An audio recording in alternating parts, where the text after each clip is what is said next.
going with your pears. Whoops, hang on, just let me get this camera right.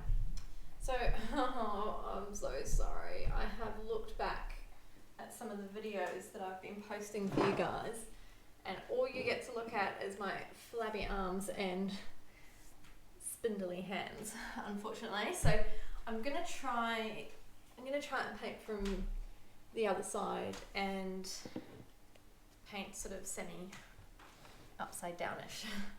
Hopefully that works. Look, I've got the main part of the pear done. I'll show you a bit up close. Okay, so it probably will look a bit greeny if you've done your pear, and that's exactly what we want, a really sort of greeny gold colour.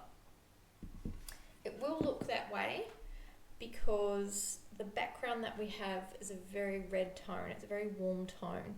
So this is what I was talking about in lesson 1, about when you have a particular colour, it can look either warmer or cooler depending on what it's next to. So because this is next to a very, very warm colour, the pear actually looks cooler, it looks greener, it looks bluer, whereas once we've finished painting the background, that pear is going to look very warm and very appealing. So just bear that in mind, your pear should be a greeny kind of goldy effect, or it may appear that way, but if you look at the palette board, we've got lovely beautiful warm colours there. So don't stress if you're feeling like it looks a bit green. We all feel a bit green sometimes. Alright, I also have this beautiful candle in view because it smells amazing. Tanya Vidala made these beautiful candles, and this one is Fruit Loops, and I picked it up at Last Crumb, my favourite cafe in the whole world. And yeah, they are a very powerful team, those two women. So if you are looking for somewhere to eat locally, hop down to Last Crumb, pick up some beautiful candles. I've actually been banned from getting any more candles because I've somehow managed to acquire 4 candles this week. So I've decided to start burning them because the sooner I get through them, the sooner I can buy some more candles. Don't tell Carl. Alright, so let's get on to this painting. So we're gonna go back to our reference. Let me find it. Alright, you probably won't be able to see it in the frame because I'm going to set it up on the edge of my palette over here. Don't forget you want your linseed oil. I might put a little bit more in that. Linseed oil. You can actually buy little containers that have lids on them that work really well. They're actually made for watercolour, but they work perfectly for keeping your oil paint stored if you're travelling, or even your linseed oil or anything else. I've got my linseed oil, and I've got my colours. Alright, so we're going to focus on the leaves today, and I may even pull out a little bit of black paint if we need it, but judging by this looks very black to me. That looks very dark to me. It doesn't look very brown. I'm not sure how it's coming up on the screen, but to the eye, it looks very black. Alright. Okay, so obviously with green, what makes green? Yellow and blue. However, we don't want the brightest green known to mankind, so we'll make a green colour, but like I said yesterday, I put a bit of neutral in everything, and that neutral, or that black, is your burnt umber and ultramarine. So that should provide you a perfect neutral colour. And you can lighten it or darken it and change the shading from it from there. So I still have some of that left over from yesterday. Great thing about oil paints, they don't dry up too quickly, although this is coming from the person whose paints dried in one day without liquid, and I'm completely confused and I do not understand how that happened, but clearly I still have a lot to learn. So I'm going to make this colour. Actually, I might not use that brush. I'll probably be using a smaller brush today. The leaves are quite small, and I really want to be able to get into those little pointy areas.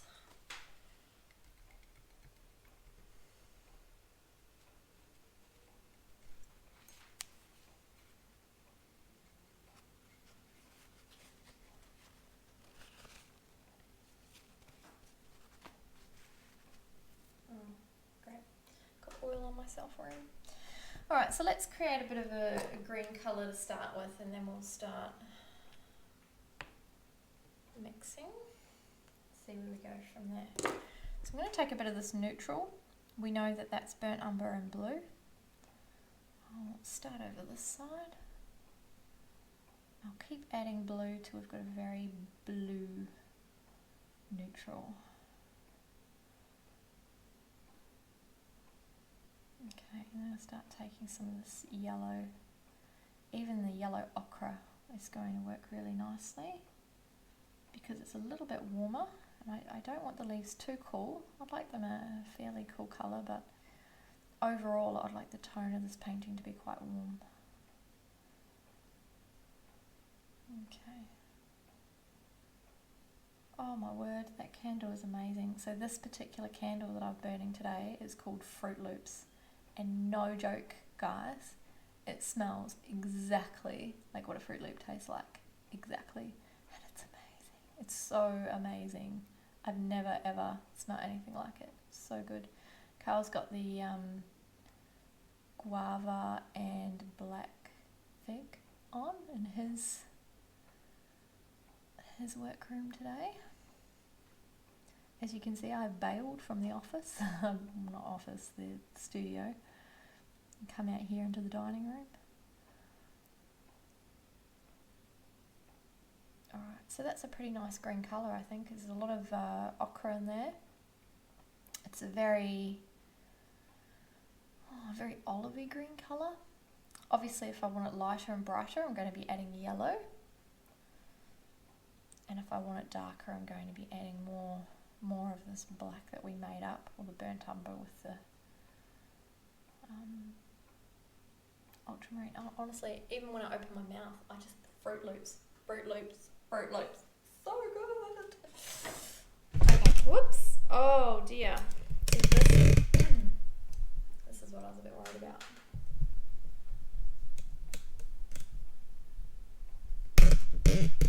Hang on, let me just adjust this camera.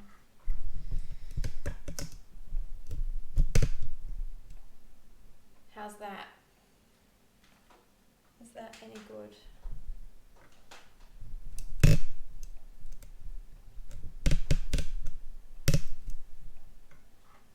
Hopefully you can still see that alright. I really want you to be able to enjoy this candle. I just know that you can't smell it, but maybe you can look at it and imagine what it might smell like. Sorry. Alright, so I want to just move some of this green over here and create a darker green. I know that's where my blue was, but whatevs. And then I'm going to take a bit of that. Right, so again I'm going to start in the darkest spot. I've got lots of green paint on my brush, but that's going to help me as I work away from the shadow. And I'm just going to get the tip of my brush filled up. So green paint on my brush, and then right on the tip I've got the darkest shade, the lowest value. I might start on this one that's a bit further away. That way I'm not trying to lean over anything I'm doing.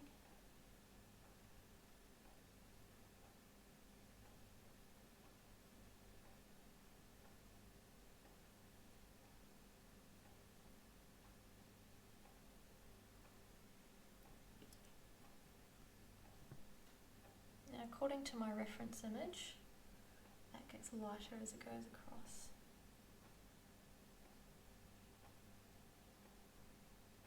Okay, I'm going to get rid of that dark colour that's on my brush, and I'm going to roll my brush around and pick up that green again.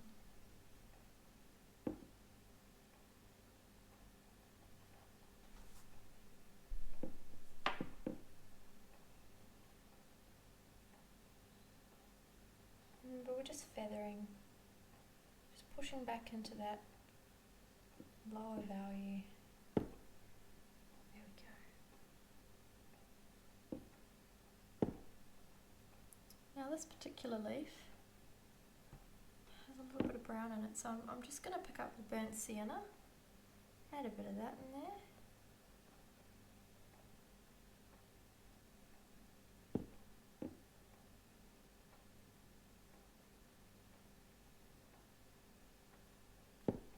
And then I'll pick up that brighter green.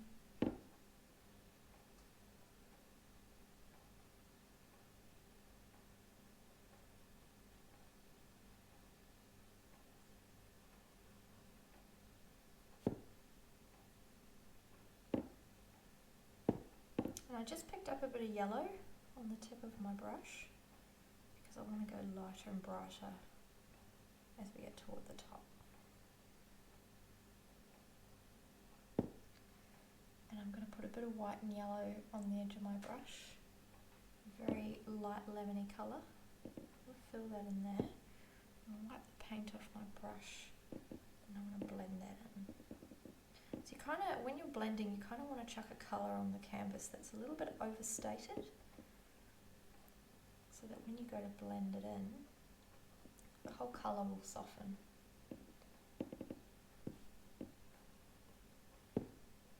Yeah, I'm looking at that and I think that looks okay on the leaf, but as a whole picture, I feel that the leaves are going to be too outspoken. I want the pear to be my main feature, so I'm going to go back over with a little bit more green to tone down this lighting. I don't want it to be so bright, I don't want it to be so loud. I want it to be much quieter compared to the pear. I'm a lot happier with that. Put a bit more of that burnt sienna in there to remind the viewer that the pear has been picked. The leaf is not perfect.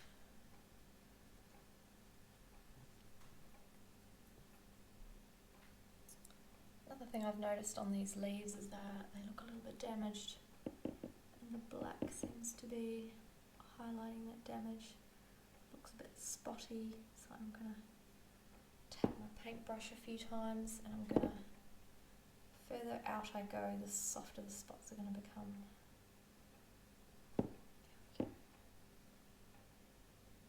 Put some in this lighter area. Alright, so let's go again, round 2, and we'll start on the next leaf. Again, I'll just use my homemade black. But of course, if you didn't want to make a homemade black and you wanted to use your own black and you're not too serious about getting your colours perfect, by all means use a black.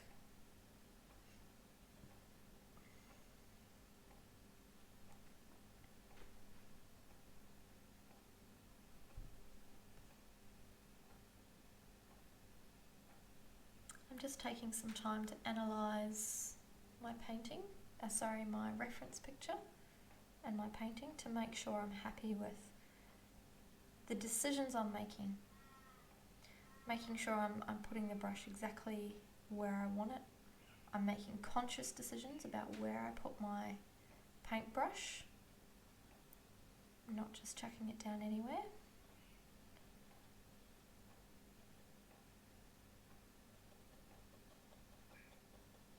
I'm looking at my reference picture and I'm looking for, try not to get any hair in there. I'm looking for anything that looks like a dark green, and that's where I'm adding in my dark green. And then once I'm done adding in my dark green, I'll move to the next slightly lighter version of that dark green, which is an olive. And then I'll start adding in my olive.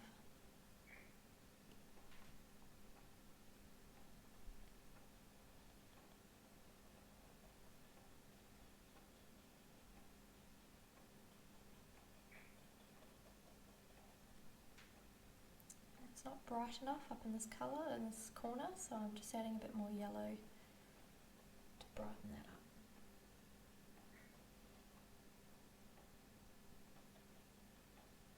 And although it's bright in the centre of this leaf, it's also whiter because there's a glare. So now I'm getting out my white paint.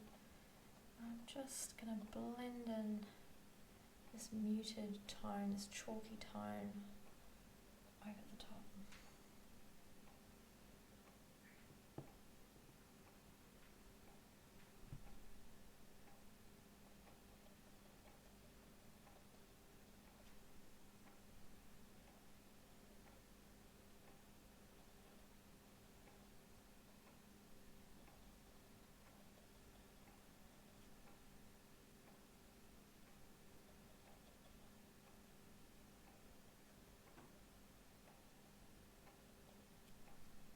Okay, I think that looks similar to the markings on the actual plant.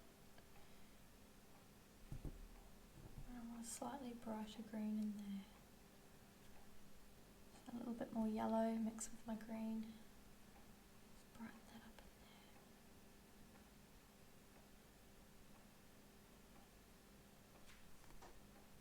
And then wipe the paint off your brush and come back and blend.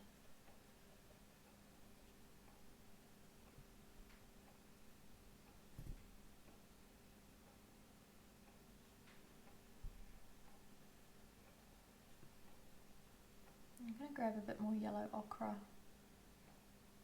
and a little bit of lemon yellow and mix that round in the corner of my green paint. Not sure how much of my palette you can see.